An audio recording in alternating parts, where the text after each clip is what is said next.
Welcome back to another edition of I Got a Lot of Things to Say. I'm your host, Kia Dotson. And with me today is Queen Jules.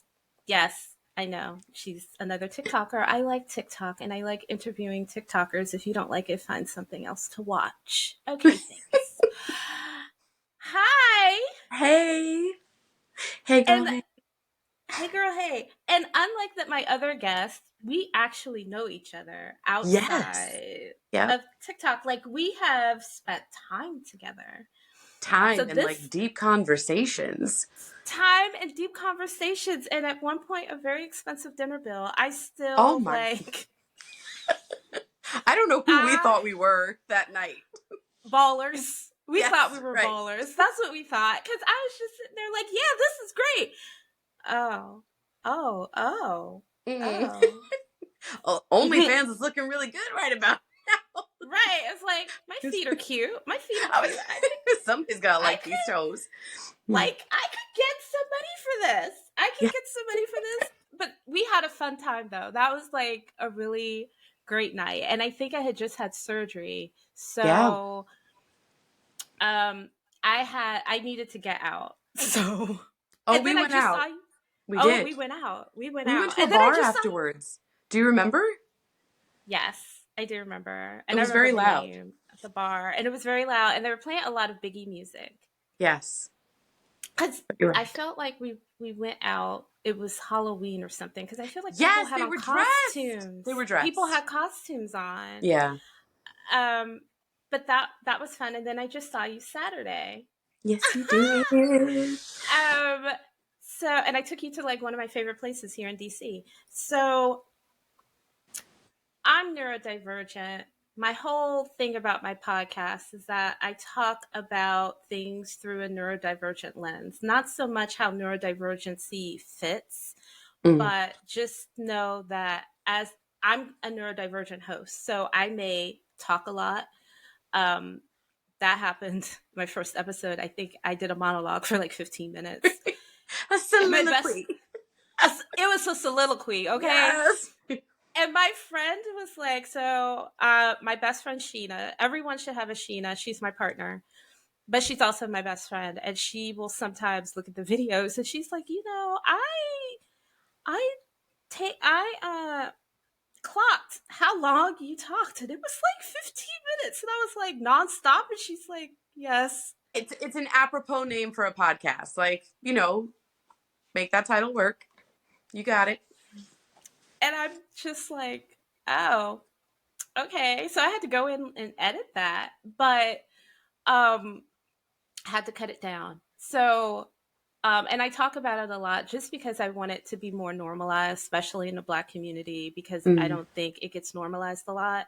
And I think another thing in the Black community, we are always, which is a valid concern, FYI, we are always very weary and leery about getting diagnoses for things because they love to I think, sometimes diagnose Black and Brown children. Yeah. Um, but I think that in the same vein, getting a diagnosis is really important. I've probably had ADHD since I was a kid. And I knew that I had it as a kid. I thought I had dyslexia.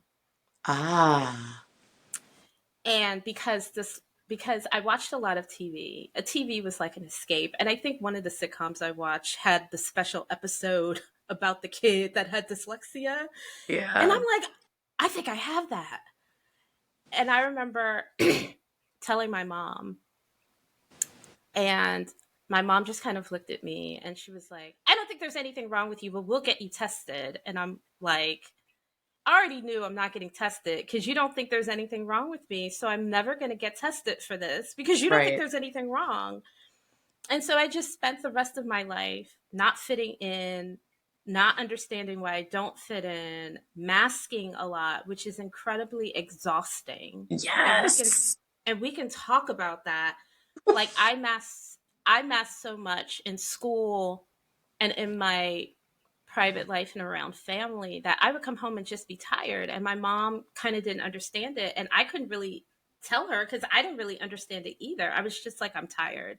Mm. And Um, so it's like, on the one hand, we should be kind of leery when our black and brown kids are diagnosed, but then at the same time, I think getting a diagnosis is important. And so we Right. have to walk that fine line between, is my child getting overly diagnosed or getting the appropriate diagnosis, versus I'm not going to have my kids tested for anything because they're fine. Yeah. And So, it's something I'm hyper cognizant of in the classroom, especially because um, I don't know what national averages are. I do know about my district and my school in particular, but you can project. Uh, IEPs are disproportionately given out to Black and Brown students.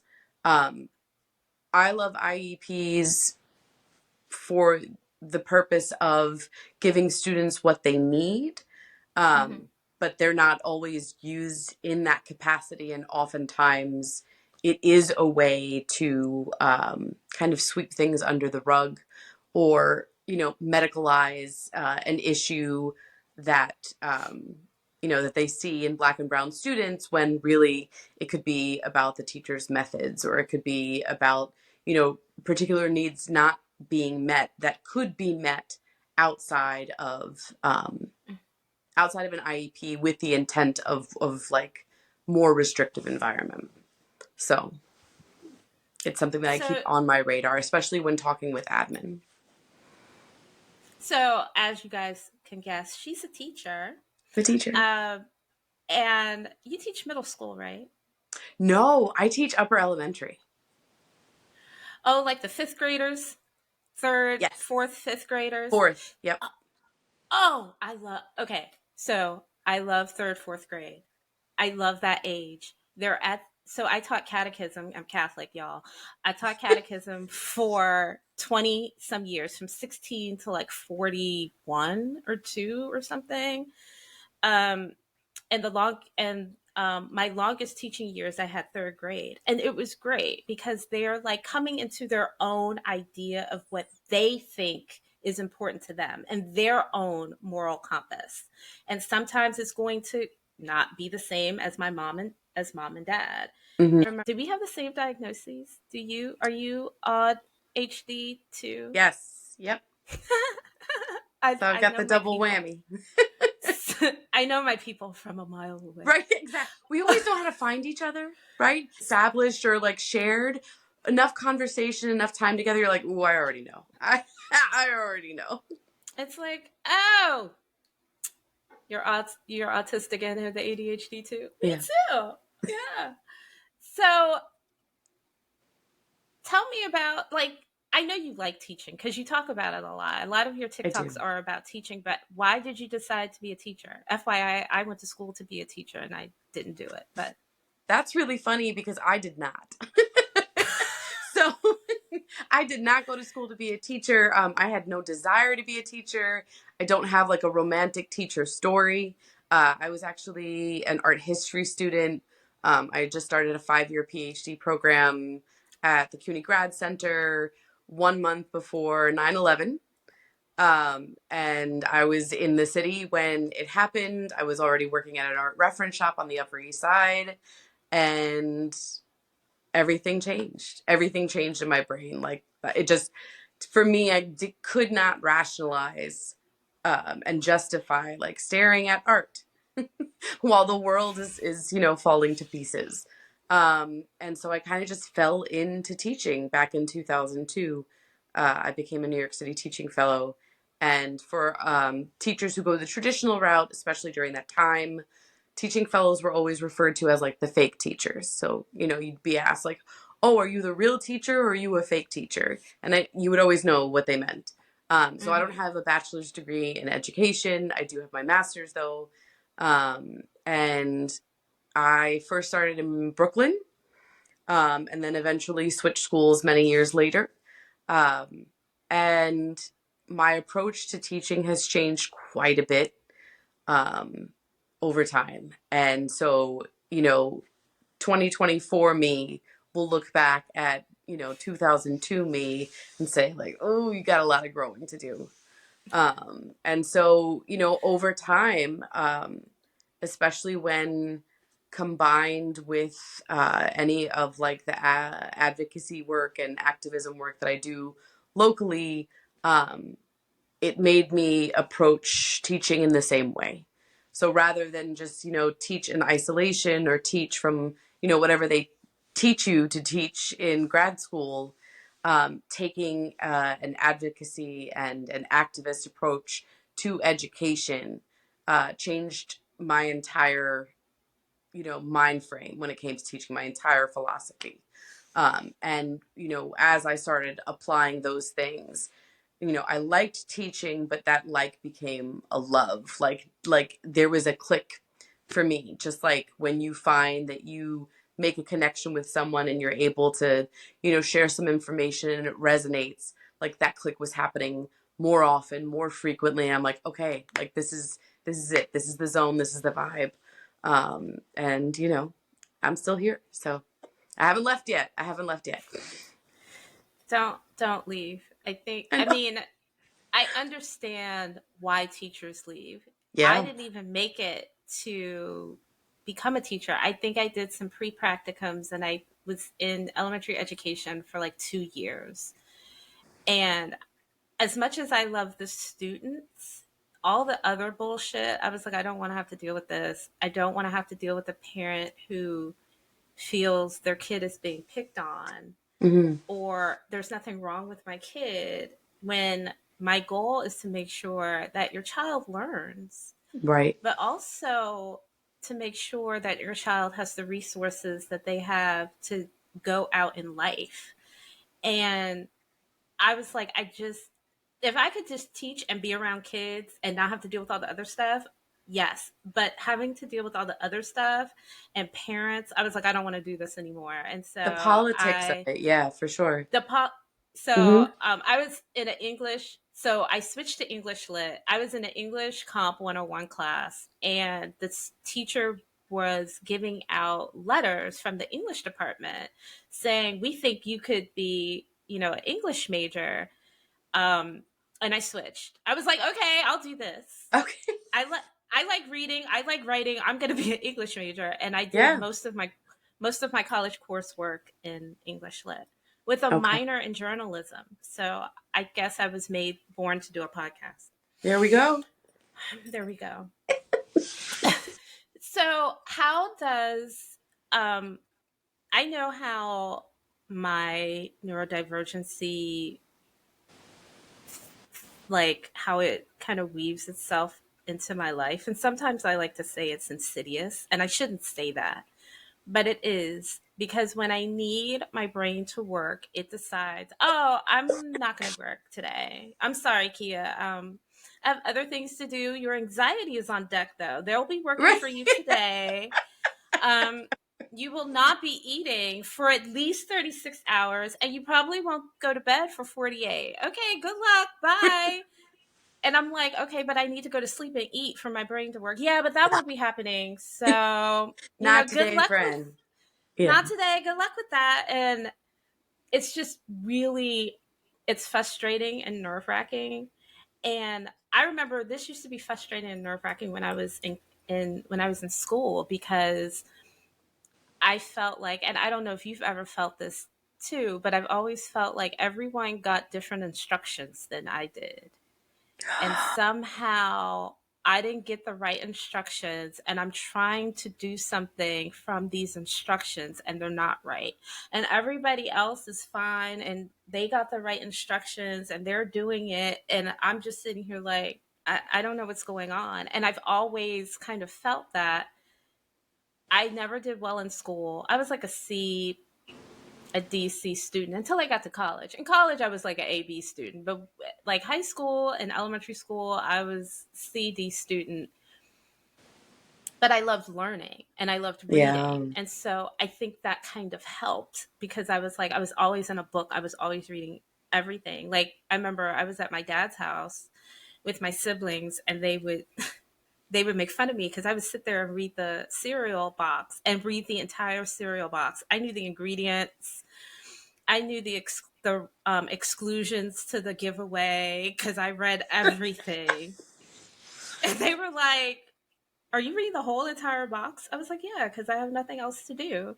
So I always loved reading. I always loved learning, but sometimes applying what I knew was very difficult. Even now, I want to get back into writing. And one of the things I wanted to do with my podcast was to write a newsletter. I'm supposed to publish 2 newsletters a week. How many newsletters has Kia published? Zero. Because I can't, it's like, okay, what do you want to write about? All this stuff. Have you And then, considered like using speech to text to like to get the ball rolling on your thoughts? yes. Okay. And I think that's what I'm going to start doing. Because as I've gotten older, and I think too, it's also um, I used to do it when I was younger and had no problem. So I don't understand why I'm older and I can't do it. And it's like, because you're older and you can't do it. And sometimes things manifest, things that used to work when you were younger don't work anymore. Yes. And that's something my therapist had to tell me. And I was just looking at her like, so basically, you're saying that I'm never going to be able to write? And she's like, no, like you said, you're going to have to find an accommodation. And I'm like, Yes. You have to I'm, adjust the environment to accommodate your brain, right? Rather and and that like right. lends itself back to the whole concept of um IEPs, but also like what students need in the classroom and then also what neurodivergent teachers would need in the classroom.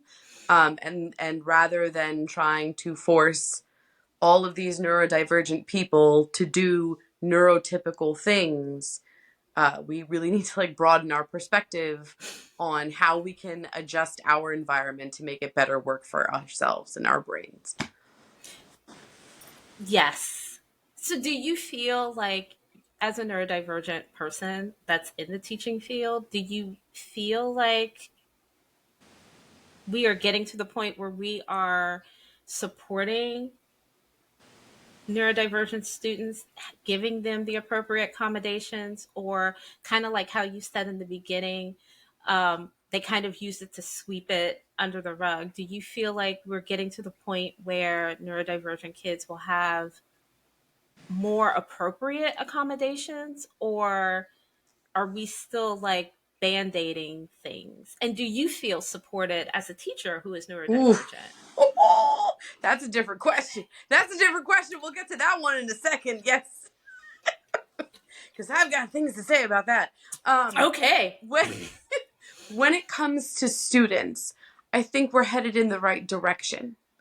Um, my primary focus, especially like when I'm talking about things on TikTok, is the two main types of teachers. In that, either you're viewing yourself as like the authoritarian and you're there to like support the rigidity in the system and demand respect, or you view yourself as a facilitator. And it's the folks who are viewing themselves as facilitators and the folks who are, ushering the kids, like kids, and I mean all the way up until 18, 19, 20, um, you know, guiding them in the direction of learning, of equipping them with the tools to explore their critical thinking, like your student in catechism, where, you're not telling them what to think, but you are highlighting the fact that they are thinking critically. Here are your options. Here is what you can do with that. So if we're viewing ourselves as educators, as those people where like I am on your team and we're going to do this together, those folks are really headed in the direction of being more supportive of neurodivergent students. And really what that looks like is being super flexible with the classroom environment, being flexible with, conditions on assessments. And this goes beyond IEPs and accommodations. The idea really needs to be, all students need some form of accommodation. Like the more you can fine tune, the more you can tailor your approach, IEP or not, the more successful they're going to be.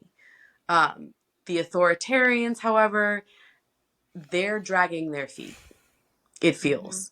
And their approaches to things, um, it is reflective of rigid systems. It is more reflective of upholding oppressive systems, and that plays out in a way that does not support neurodivergent students. It honestly, and there's this conversation happening about neurodivergency, and is it just a divergence from white supremacy? Like that's a big talking piece that has bounced around TikTok, and I'm sure a bunch of other people as well. But these are the folks who are most adherent to those standards that you would expect in like the rigid white supremacists, like this is, you respect me, I'm the central authority. And so their inflexible thinking prevents students who do have very flexible thinking, which is, the opposite of what we typically say for neurodivergent people. And I'm saying flexibility in how it differs greatly from neurotypicals. Autistic folks, man, we love to think outside the box. That box was not made for us. Right. And so that's not us being rigid thinkers. That's just us not adhering to like the neurotypical standard. And so I would really like to see more forward movement. However, there are just so many people in the classroom on the whole who they're not there. They're not there. Um, and I don't know, I don't have like predictions of when this is going to happen. I do know that I try and keep myself affiliated with the folks who are of like-minded philosophies when it comes to the classroom, because then I can learn from them, we learn from each other, and then we can reach out to other teachers who may be more willing to open their minds and be more flexible when it comes to neurodivergent students. When it comes to supporting neurodivergent teachers, hold that thought, because Okay. it really, it goes just like saying, meeting up with like-minded teachers. Um, we're not we're not very welcome. I've been feeling for quite some time when it comes to like the staff, and when it comes to, and I'm not speaking specifically about where I work, but because type A personalities are really appreciated in teaching when it comes to Mm. all of the paperwork, when it comes to like running a very strict classroom and adhering to very specific deadlines, and those personalities are very well received. There is limited flexibility, especially just based on how like the public school system is designed. There's limited flexibility for, again, thinkers who think outside the box. And at least in my personal experience as someone with ADHD and who is autistic, the things that I do and the way that I am, those are the issues that other educators will have with me. And so like that neurotypicals will have code that they'll say things to one another, and I know exactly what they're talking about, and they are highlighting the things that make me me, right? Mm-hmm. I'm not lazy at my job. I'm not on top of things. I'm not like not intelligent if I have difficulty with, let's say, word recall. Um, Yes. yeah, like things like that, especially like when speaking, I'm mad comfortable talking to you because we're cool. I'm comfortable on TikTok because I'm by myself, and also like Mm-hmm. I feel confident in what I'm saying. But at meetings, I won't come across like that at all times unless I'm like 100% certain, because I'm, struggling for word recall, or I can't remember a certain thing, or I've misplaced a piece of paper. And none of these Mm-hmm. reflect my abilities as an educator, both inside and outside the classroom, but they're perceived as that. And so there absolutely have been situations where I have been iced out or treated differently just because of the fact that my brain works differently and I work differently. And yet I'm really successful in the classroom. So it's like, go ahead. No, you really hit on something with people thinking that maybe you're not as intelligent, or I have problems with word recall, and I'm also now learning, or seeing rather, that I have an issue with. I forgot the name of the words, but you know the words that sound the same, but you can spell them differently. That there and there and all of that Homophones. stuff. Mm-hmm. Thank you, homophones. There we go. Sometimes I know the difference between there and there. But sometimes I'll type the wrong there, knowing I know the difference because, and this is why, I'm excited to get out what I'm trying to say. I love It's it. so, whatever my fingers type is what it is. And I've been learning, especially like in social media, I'll just leave it. And people will be Mm-hmm. like, well, you spelled that wrong. And I was like, well, I'm neurodivergent and I'm going to keep it. I knew that it's wrong, but that's what So I typed. And the folks who feel the need, and I'm gonna put a stipulation here because I do this to other people, but the folks who feel the need to call you out on your spelling or usage of your and your, or there and there, um like, you have no other argument. Now I'll do it to be petty when there's someone who I comes do to it. my I do it page to be. I do it to be petty too. and says something Absolutely. absolutely ridiculous, and it's like, nope, I'm not even going to entertain your foolishness, but I will correct Right. your I'm going to correct usage, your your grammar. Right. exactly. I do the But same thing. I always do it to be petty. But if someone is really trying in good faith to say something and I know that they said yes, something wrong, I'm just going to, because I'm like, I know what you meant. That's what and communication that's is. the point. And this Communication, is and that's the Sun point. Michaud. I know that you must follow him with his he's just beautiful. But I'm thrilled with the posts that he puts out, because it really brings home the whole, language is communication. Are you communicating? That's really what it's going to boil down to. So I don't care how you've spelled X, Y, or Z. Are you conveying your message? Do I understand your message? And if I do, I'm going to keep it moving. And anyone Right. who's focused on the minutia, then they have a different agenda.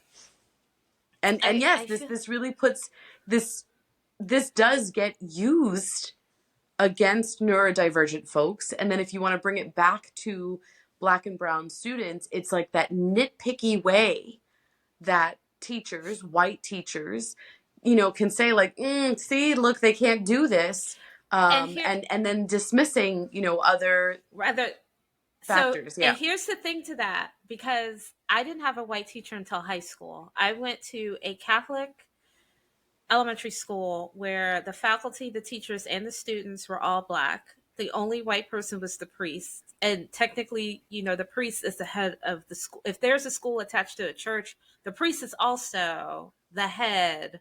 He's like the president of the I did not know the that. school. Okay.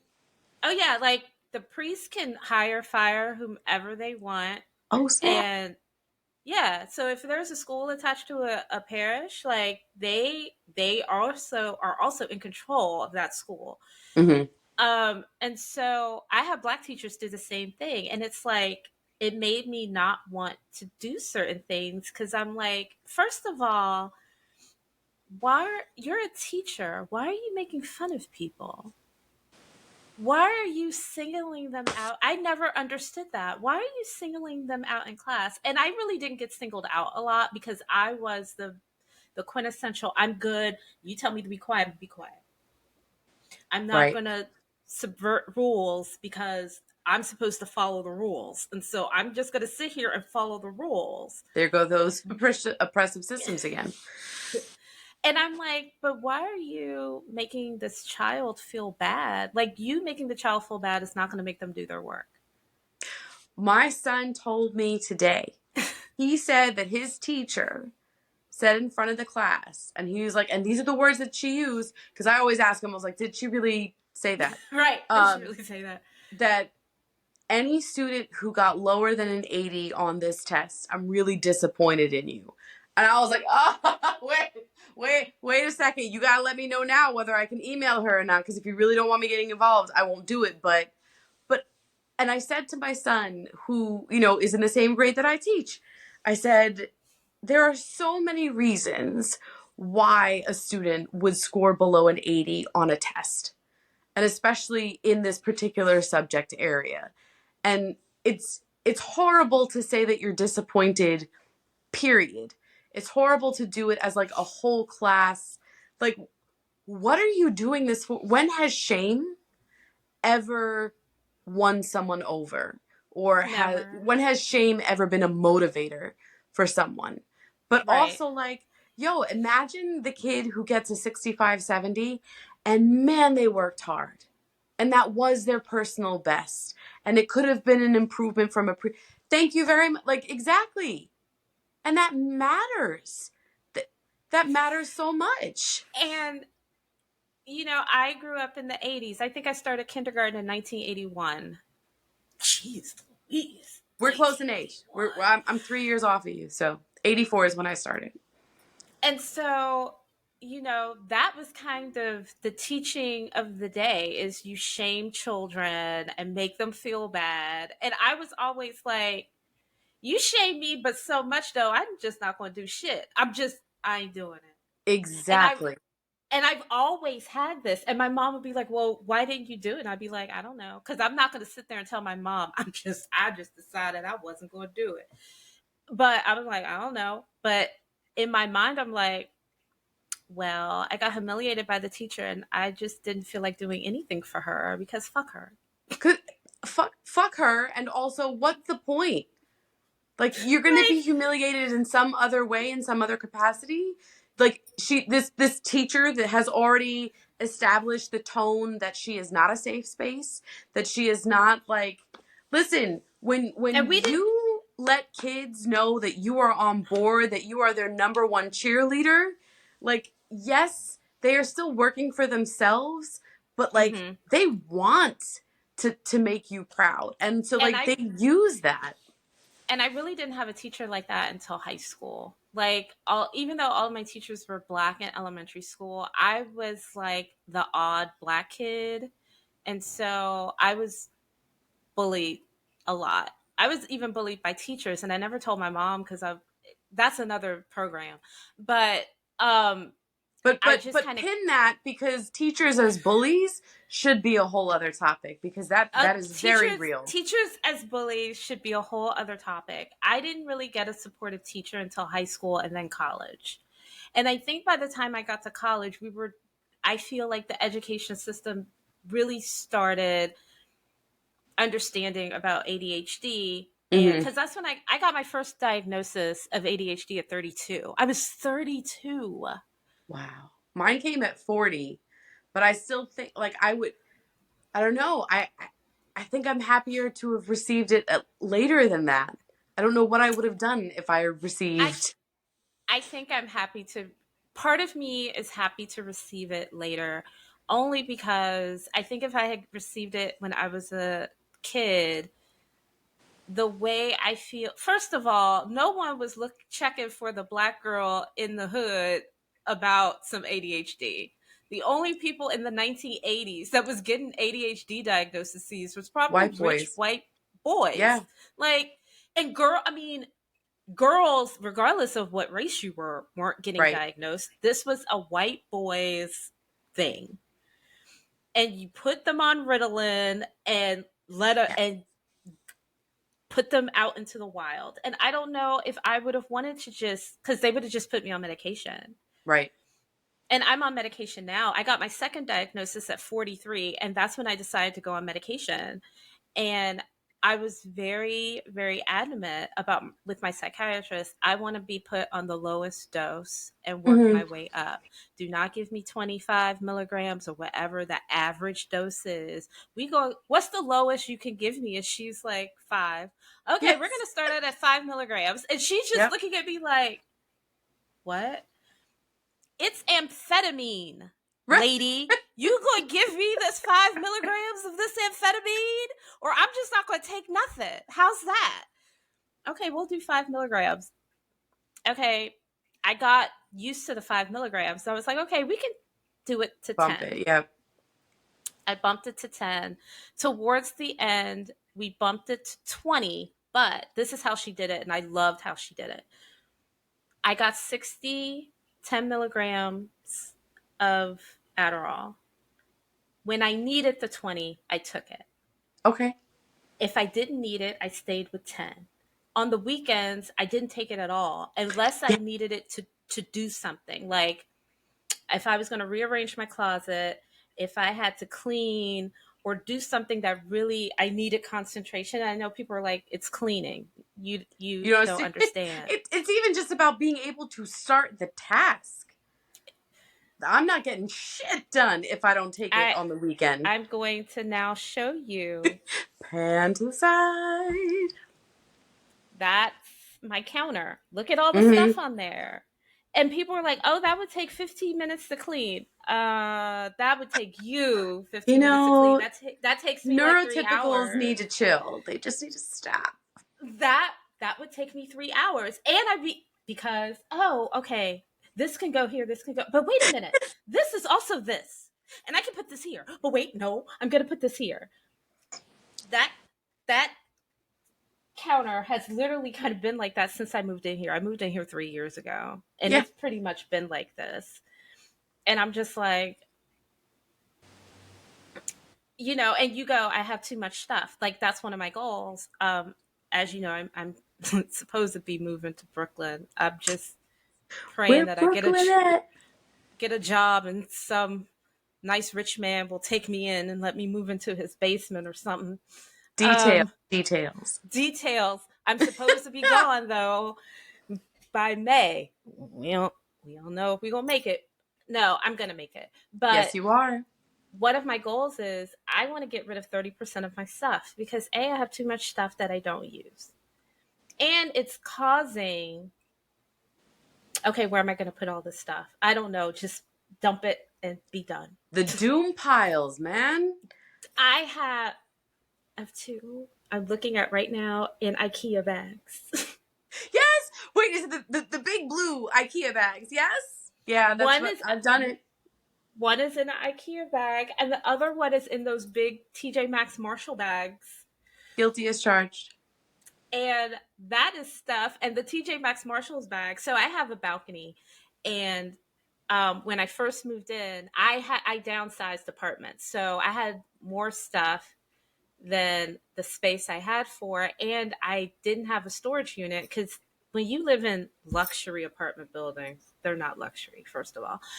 You pay for everything. You need a storage unit, you got to pay for it. I went from having a storage unit given to me to you have to pay for it. So I put Mm. everything that was in my storage unit on my balcony.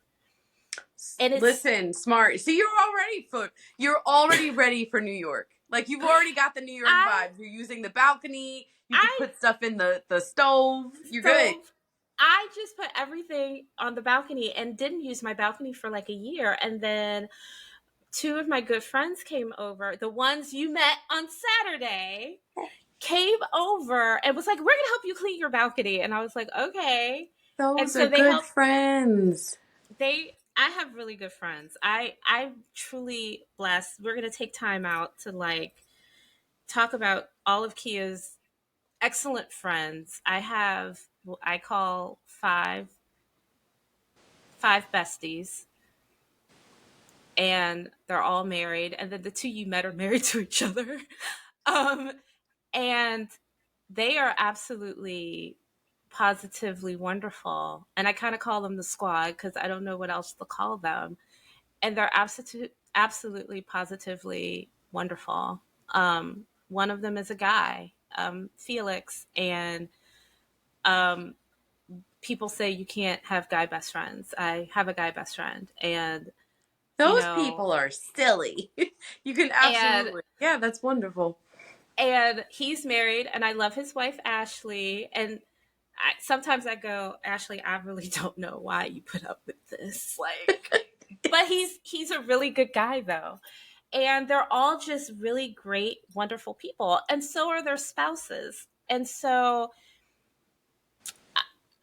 I feel like, and I talked about this with Fatal Pros the first time, I was like, I have really good friends. So if I want to be in a romantic relationship, the guy is going to have to like come correct Don't even get me started.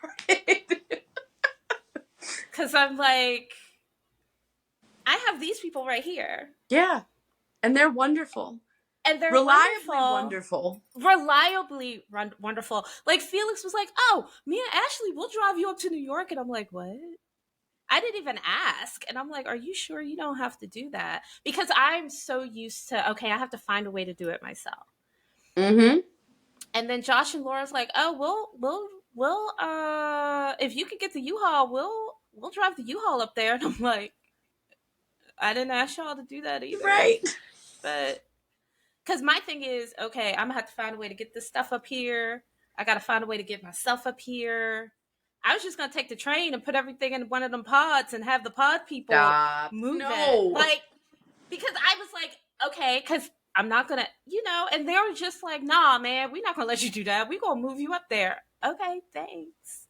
So that was a shout out from what we were talking about to shout out all my good friends. So I love you, Yes. Sheena, Felix, Nicole, Josh, and Laura. I love all of you dearly, and I love your spouses dearly. And thank you for being a friend. Thank you for being For a being friend. a friend. Yeah. Yes. So now I have to be like, I gave y'all a shout out on this episode. Go watch it. So let's talk about dating and neurodivergency for Ooh. just. I mean, I mean, as I've gotten older, go ahead. this neurodivergent 47-year-old has just decided I'm not actively dating anymore because I'm just not. And I feel freer and happier for it. Now, what does that mean? When I say I'm not actively dating anymore, it means I'm not on apps. I am not going where people are that want to date. I'm just out living my life and enjoying my life because that's something I did not really do. I'm almost 50. Like, I'm almost lived half of it. Right. I didn't really enjoy my life for the first half. And I told myself, damn it, I'm going to enjoy the second half, whether I Mm-hmm. am partnered with someone or not. And I'm not going to let the fact that I'm single stop me from enjoying my life because I think in my 20s and 30s, part of the reason I did not enjoy my life is because I felt like I'm not allowed to enjoy it because I'm single. And I've been single more than I've been with Mm-hmm. somebody. And I just felt like I can't do these things because I should do them married. Like the things that I didn't do because I was like, well, I want to do them with a boyfriend or whatever. And I'm like, Kia, that was really stupid. You could have just So, gone and done it by there's still yourself. time. Like, There's still time. and there's still time. Like travel internationally. And See, I travel.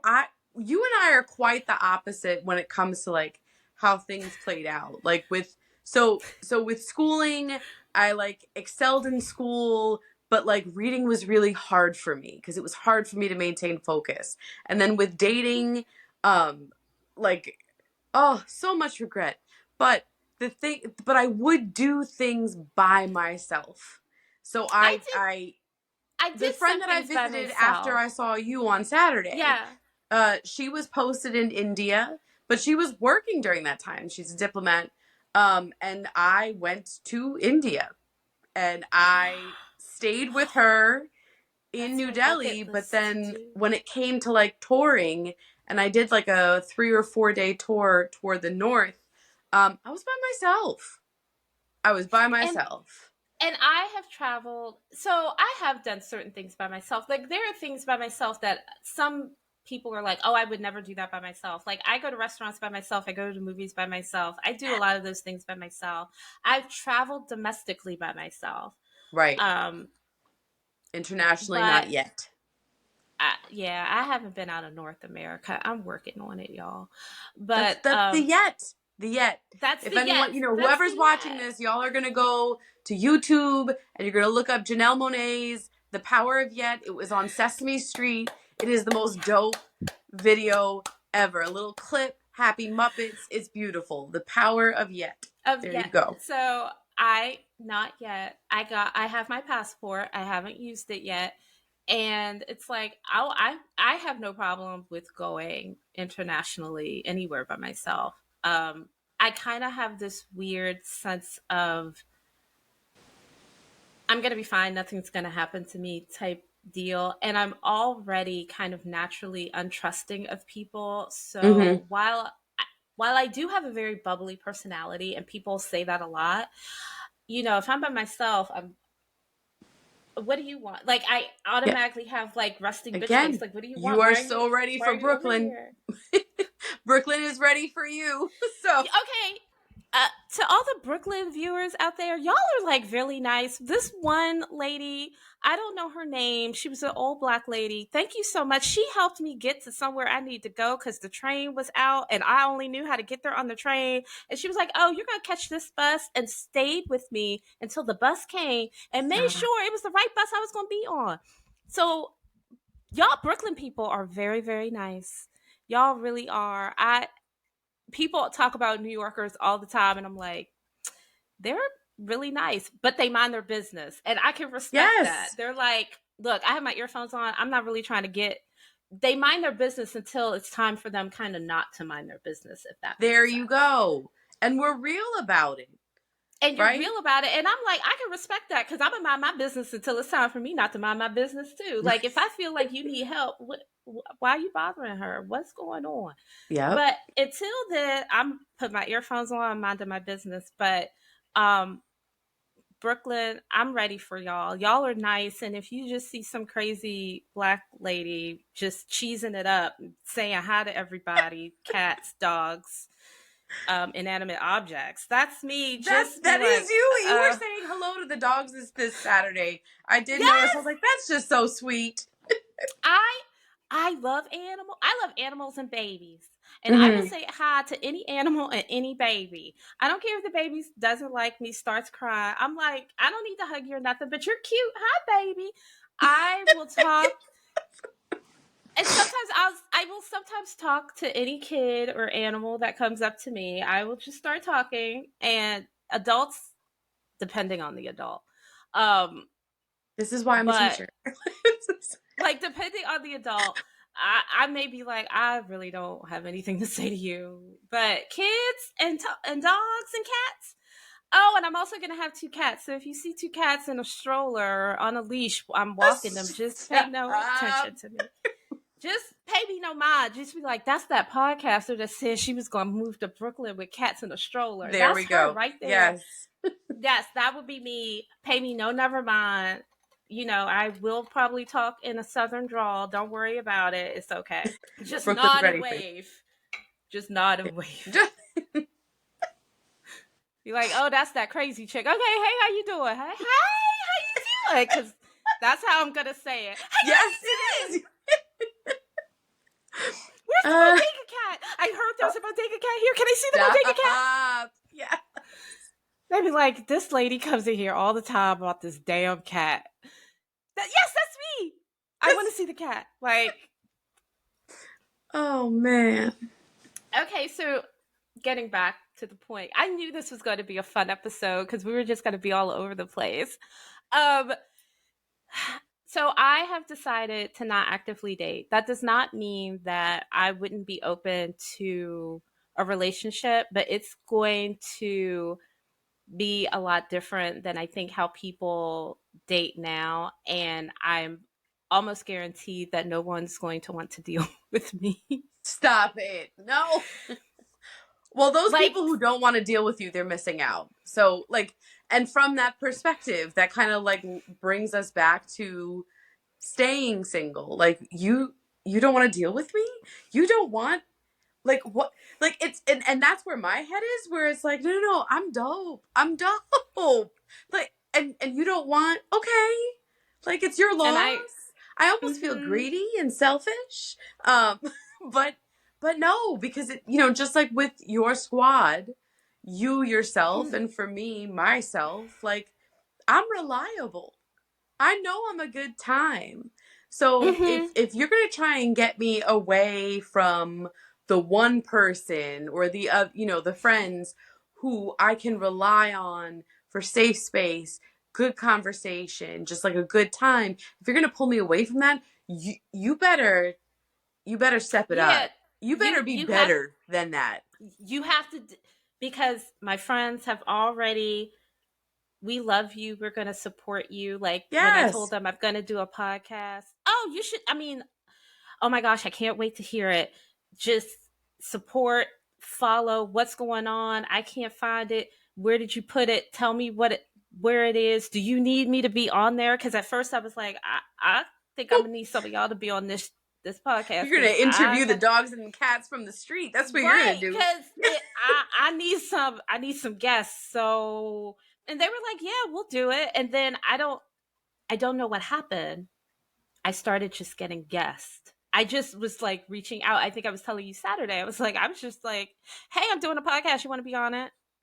And everyone was like, yeah, okay. That's That's all. all you have to do is ask. That's all you have to do is take the first step. That's all. That, Like, like, oh, this was very easy. And now it's like, oh, and thank you, FYI. Thank you a lot. You know what you did today. Yeah. yes, I Thanks, did. Boo. Thanks, Boo. I got you. I will hold you down. I will and do the it's things. and I'm like, oh, I have another guest. So it's like I think I have guests now until like March, Nice. and Okay. and and none of them were my friends, but they were like, yeah, I'll be on it. What are we going to talk about? Should I prepare? I was like, you don't have to write a book report. It's just a podcast. Yeah, but I want to prepare. I want this to be like the best podcast. And those are the friends I have. I want this to be Mm-hmm. the best podcast. I want everybody to to to watch this podcast. Yes. I'm going to do it for you.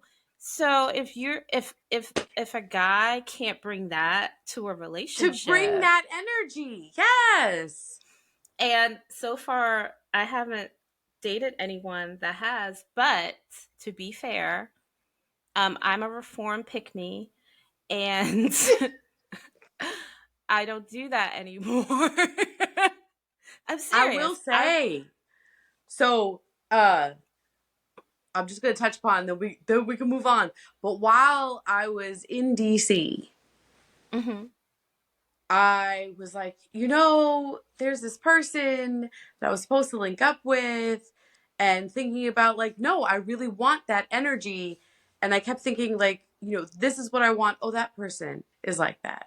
This is what I want, this sort of energy. Oh, well, they do that. And so I leaned into it and I asked them out on a date. So that we Yay! can save that for another podcast.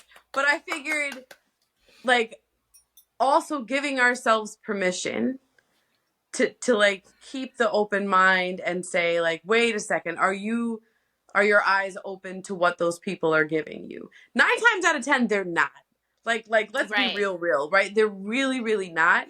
But at least giving myself permission to be like, wait a second, because sometimes when you're so used to folks, not like, when that bar is so damn low and they're still able to, do the limbo with like a full bogle, like underneath, like they Right. can still get under that bar. Like when you're so used to folks being able to just keep continuously letting you down, that when you do come across someone who is stepping it up, you're like, nah, like this isn't Oh real. yeah. Like this much, right? Like this. Absolutely. And so, at least for myself, like that's something where I had that epiphany over the weekend, and so I just figured I'd drop that information. We don't know what's gonna Yes. happen, No, but we don't. But in terms of you mind did it. frame, I But you did did. it. Yes. Like I was, so I used to think that, I truly did think I wasn't really deserving of love because I was this broken person. And I'm only going to get crumbs. And I happily lapped up every crumb that was given to me. And then an incident happened in 2019 that kind of rocked me a lot. Mm-hmm. And then the pandemic happened. And the incident happened in November of 2019, so practically 2020. Right. And then 2020, Oh, yeah, we're shut down. So I spent that time in therapy and trauma informed therapy. And the person that I was in 2019 and the shit I would tolerate, I look back on myself like, girl, we are not doing that anymore. Like, Do you think no. neurodivergency plays a role in that? In terms of you feeling like of what you would take about just Yes. like taking the crumbs and also like Yes. not thinking that you were worthy. Yes.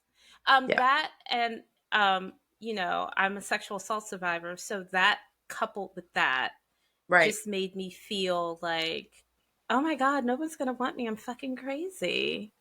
And no one decent is going to want me. And when you feel that way about yourself, people may not realize it, but you kind of carry that energy out with you. Like, to some people, they can kind of see that and sense that, and you kind of carry it with you sometimes. And my thing is, oh, it's a guy and they're giving me like attention. It doesn't matter what type of attention it is. Yeah. And because I'm nothing and I'm worthless and less, because I also fell into that societal expectation of, if you're not partnered, if you're not married, if you don't have kids, you're not worthy as a woman. Right. And then it's coupled with, well, you're also neurodivergent. And when I first got my diagnosis, I really tried to, I guess, suck it up and Hmm. be not uh, not really understand what my diagnosis was. Right.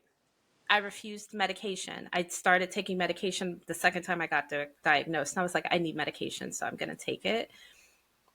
And I started learning more about it, but I still felt some type of shame because it's Hmm. like, well, my brain doesn't work. And I remember I would cry, and I was doing this up until maybe February of last year, where I would just cry and be like, I just want my brain to work like everybody else's. I don't understand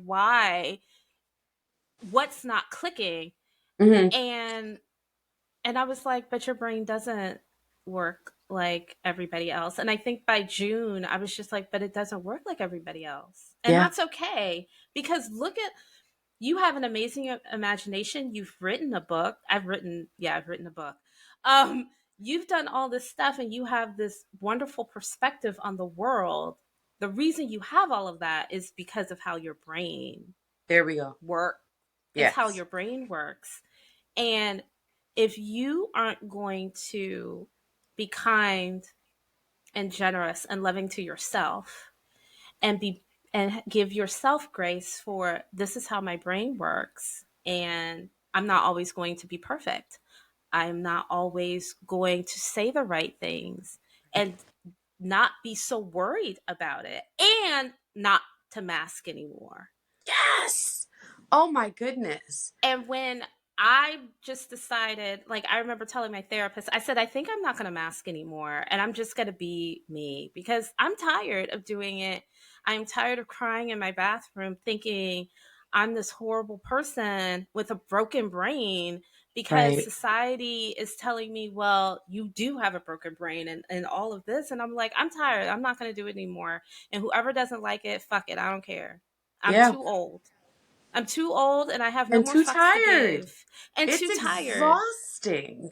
It's incredibly exhausting. I used to come home from work when I had to go into the office and literally just crawl into bed with my clothes on. And in the Black community, that's not a thing we do. You do not No go get outside in the clothes. bed with your outside clothes on. And I would just be so tired. I would just crawl into bed in the fetal position for like Hmm. 20 minutes because I'm tired. And now I have to find that energy just to take these damn clothes off and make dinner. Yeah. And I don't want to do any of it. I just want to lay here because I'm tired. And I was like, I'm not going to do it anymore. I'm not going to put myself in a box for other people to be comfortable. This is who I am, and I'm not going to do it anymore. And to tie that into relationships, it's kind of like the same Yeah. thing. Like, This is who I am. If you are interested in dating me, these are the things that I have. They're not going to go away. They may interrupt your life because they interrupt my life. And depending on how intertwined Yeah. we are going to be in each other's lives, because this will be a romantic relationship, we will be intertwined. It may, not that I'm trying to, but it may interrupt your life a little bit. Yep. How are you going to deal with it? I have better coping mechanisms and more healthier coping mechanisms than I did before therapy this time. Mm-hmm. So while it may interfere in my life, okay, I'm going to do this. I'm going to, these are my steps. You know, like I was telling you about my smart light earlier. My smart Yes. light, it tells me when it's time to go to bed because I'll forget. You're Yes. you're scrolling through TikTok and Oh 3 my God. a.m. and you're like, wait, it's 3 o'clock? All the lights are on, everything is on, all the lights are on, like everything is Mm-hmm. on. And so at 11 p.m., my my phone, see, word recall. My phone goes to grayscale and goes on do not disturb automatically. That lets me know, get bitch, get the fuck off the phone. It's time to go to bed. And that's you adjusting your environment. That's And you that's like me and making that's me accommodations. and that's me making accommodations because if I don't get a lot of sleep and I'm not good to anybody. Right. That word And recall, that'll be the least of your troubles. that's Right. the least of it. Like, have you ever been so tired that you can't do anything, but you can't sleep either? That's usually what happens to me. I mean, that's going to wind up being me tonight. So, I'll report back. But yes, absolutely. And there's no amount of like melatonin or deep breathing or, mm-mm. Your body has No staged a melatonin. protest. Your body has staged a protest, and it's like, okay, are you going to be okay with that? Because of trauma now, I have to sleep with my television on, which is something when I moved out and got my first apartment, I didn't have a TV in my bedroom, and I intentionally did not want one. And Mm-hmm. then my dad got me a TV. So I ended up with two TVs, and I still didn't use the TV in my bedroom.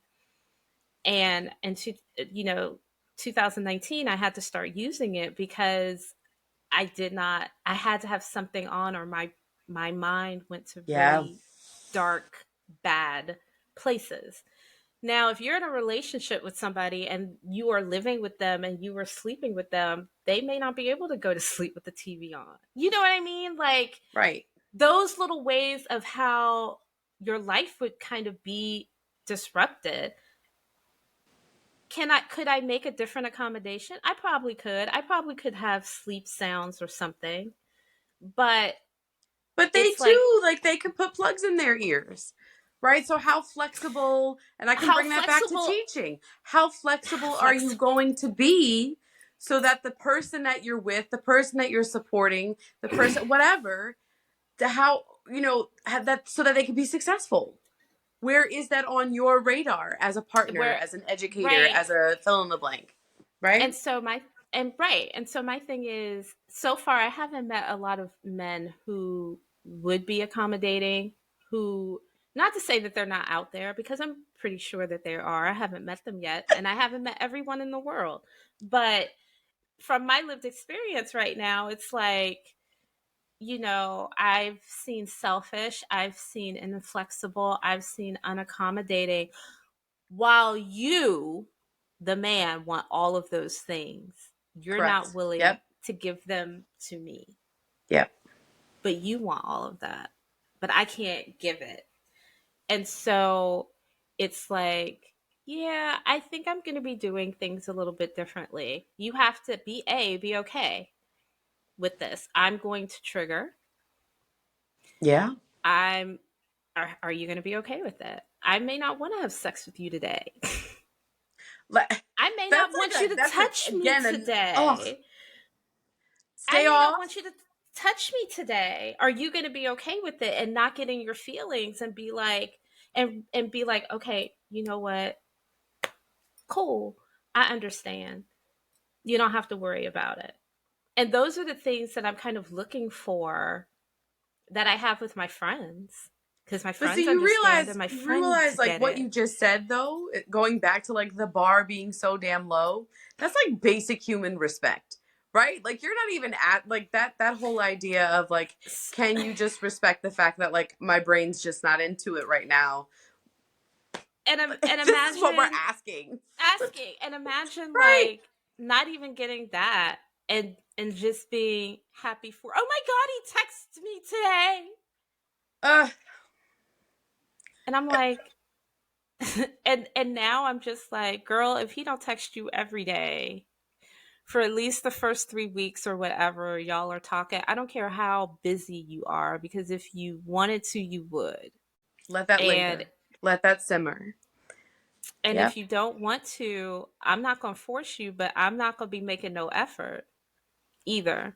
You, whatever effort you put in, that's the effort you're gonna get back. And if you Matching don't, energies. You have no energy, how, guess what? Neither do I, boo. Like not I I don't. don't either. I'm matching energy right now. And if you approach me and we start talking and you act like, oh, I don't think I want to be involved, okay, bye.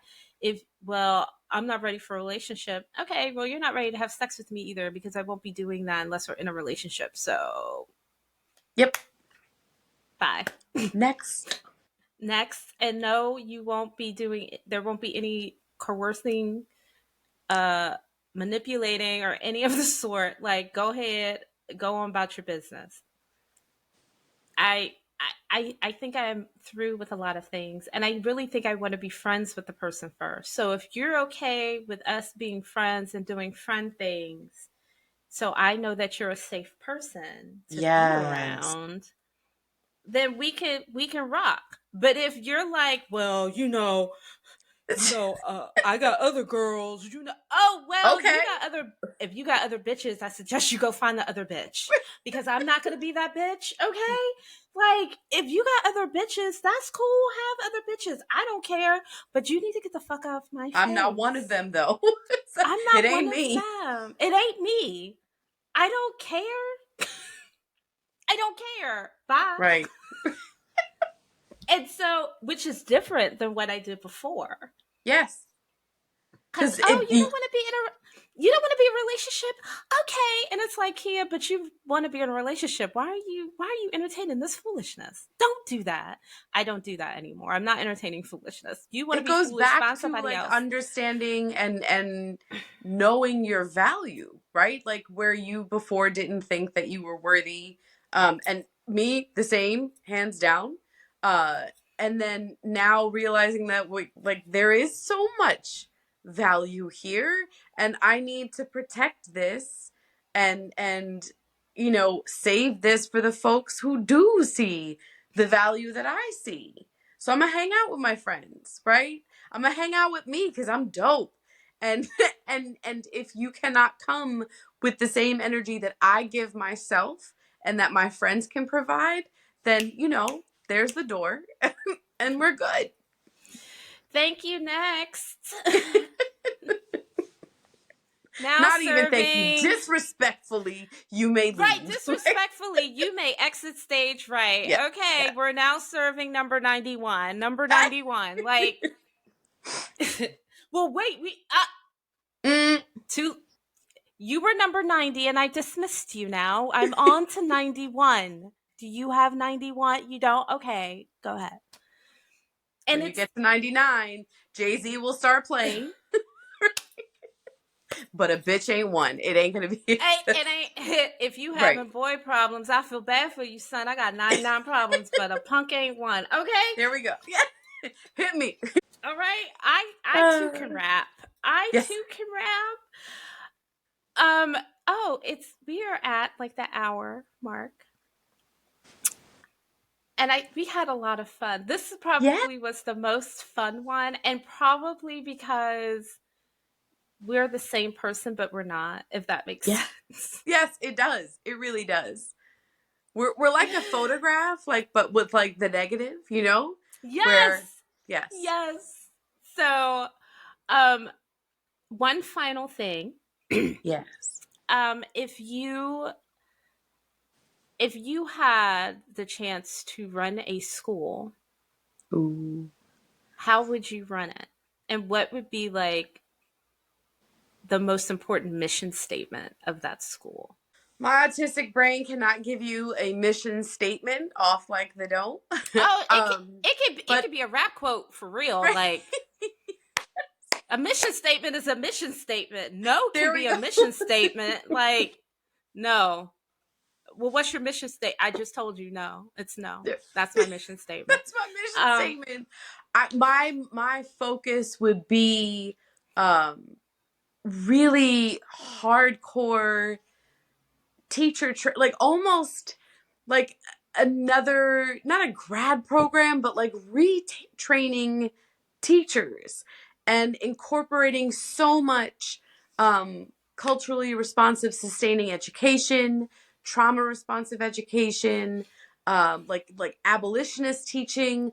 Like let's examine who we are as educators, and then let's also examine the system and see how we can do public schooling right, where everyone gets the education that they actually deserve, you know, the free and appropriate public education, um, and factor in all of the systems of oppression and their impacts, and really come with a robust way of approaching schooling with great flexibility, trauma informed. And I would want my entire staff to not only be on board for that before they like started the school, but it would be, you know, a regular revisiting. Like this is part of our mission as educators, where we are constantly re-educating ourselves, relearning history,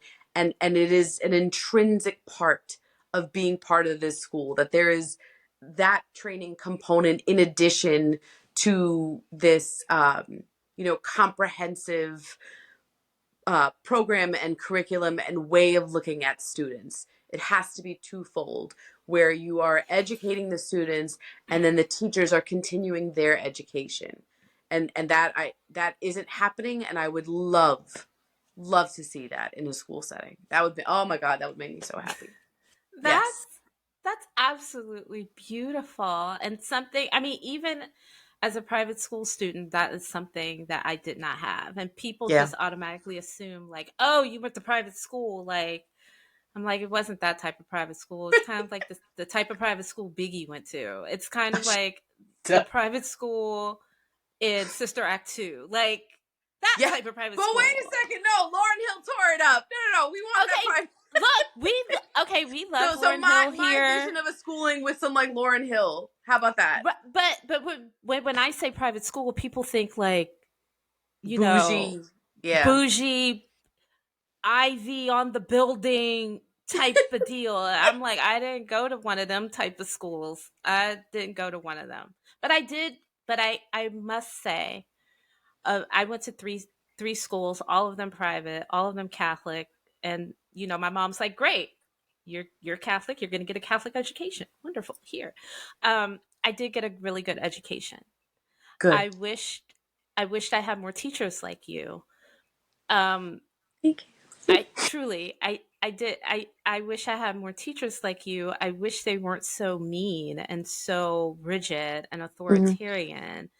But I also kind of feel like that was it for the time. Like they were just continuing the same teaching standards from like the Right. 50s and the 60s, and my We mom got was it. like, well, you didn't get hit with a ruler, because my mom also went to Catholic school for a while, a Hmm. segregated one. That's for another show. Yes, a Oof. segregated Catholic school. So I don't want to hear any Catholics tell me anything about nothing, because I'm just going to be like segregation and slavery. And you know, and the white Catholics are like, right, because that's all I got to say. Mm. Don't come at me, don't come at me. um but I got a good education, but I would have loved to be in a school like the one that you described. Envision. Yeah. And because we do learn differently. Yeah. And I think we're beginning to understand that, oh, all brains aren't created equal and that they are different. And these different brain disorders need a different approach. Yes. And I do feel that schools are getting to that point, but I think they could hurry it along though. Yep. Mm-hmm. They sure can. I They, they, think they, I they think need more autistics in administration, and then you'll see yes, things happen. Yeah, there we go. because like you're walking and we need a sprint. Yep. And you're doing like a slow march and we kind of need a sprint. A little saunter. A little Santa. Yeah. Yeah. Julie, thank you so much Thank for you for being on having my me. show. And of course you're my friend, but you're also a friend to the podcast. So whenever you want to come on here Let's and talk about go. things, you Yes. are absolutely invited. I would love to. I'm so excited for you and this endeavor. Thank you. Thank You're doing you. the thing. Thank you. The third Yes. this is the third one. This will be the third Okay. one. Okay. Here's to many more. Thank you. Love you, friend. Okay. Wait. Thanks, y'all, for tuning in to another episode of I Got a Lot of Things to Say with Julie. Um, Stay around if you like what you see. Like, subscribe, press buttons, whatever platform you're looking at this on, whether it's YouTube or Substack. I think I'm on Spotify now. I think I figured that out. All Don't right. hate me. I'm on the spectrum and have ADHD. So, I Wait, got you're to figure keeping it it out. real. I'm keeping it real. Yes. I'm keeping it real. So until we meet again, y'all, Yeah. have a good night. Bye.